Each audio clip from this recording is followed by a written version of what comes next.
आमच्याकडे हॉटेल आहे. पप्पांना अंडे घ्यायची होती म्हणून ते दुकानात गेले, पण तिथे थोडा वेळ लागणार होता म्हणून आम्ही लगेच पुढे गेलो. हे बस स्टँड आहे आणि इथून पुढे धारचं मार्केट चालू होतं.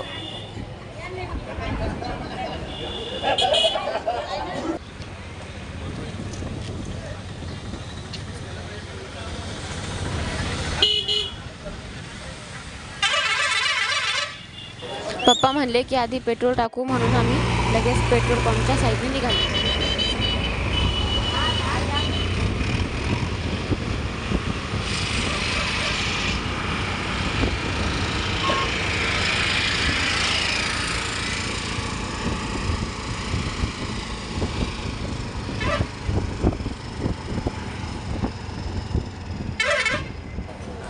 आता पेट्रोल पंपवरती आम्ही आलोय.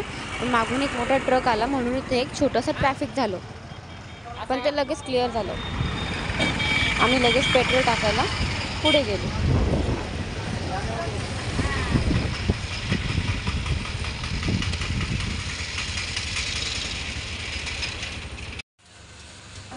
त्या काकांनी पेट्रोल टाकलं आणि पप्पांनी त्यांना पैसे दिले आणि आम्ही पुढे निघालो.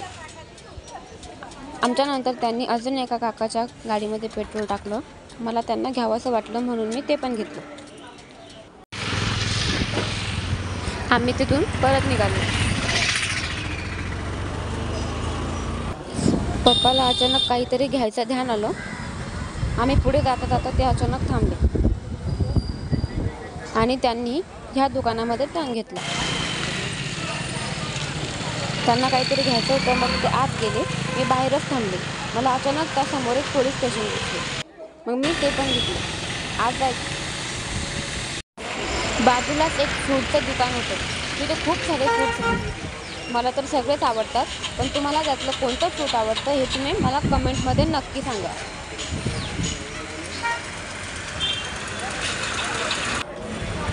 तिथे एक काका आणि एक बाबा काही सामान घेऊन चालले होते. मला त्यांना घ्यावंसं वाटलं म्हणून मी त्यांना पण घेऊन टाकलं. मग मला सँडल घ्यायची होती म्हणून एका शॉपमध्ये गेलो. त्यांच्याकडे फक्त एवढ्या सँडल होत्या. त्यांनी मला 4 चॉईस दिले. मला समजत नव्हतं कोणता घेऊ. आवडली तर एक पण नव्हती, पण माझ्याकडे दुसऱ्या दुकानात जायला टाईम नव्हता म्हणून मी त्यातली ही सँडल चूज केली. पप्पाला शूज घ्यायचा होता, पण तो तिथे नव्हता म्हणून आम्ही लगेच दुसऱ्या दुकानामध्ये तो पाहायला गेलो.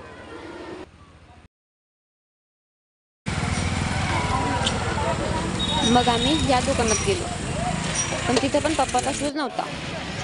मग आम्ही म्हणलं तर आता परत घरी जाऊयात, पप्पाचा शूज नंतर घेऊ. त्यांनी अंडे घेतले, ते त्यांच्या समोर ठेवले. मग आलो. मग आम्ही लगेच आमच्या घराकडे निघालो.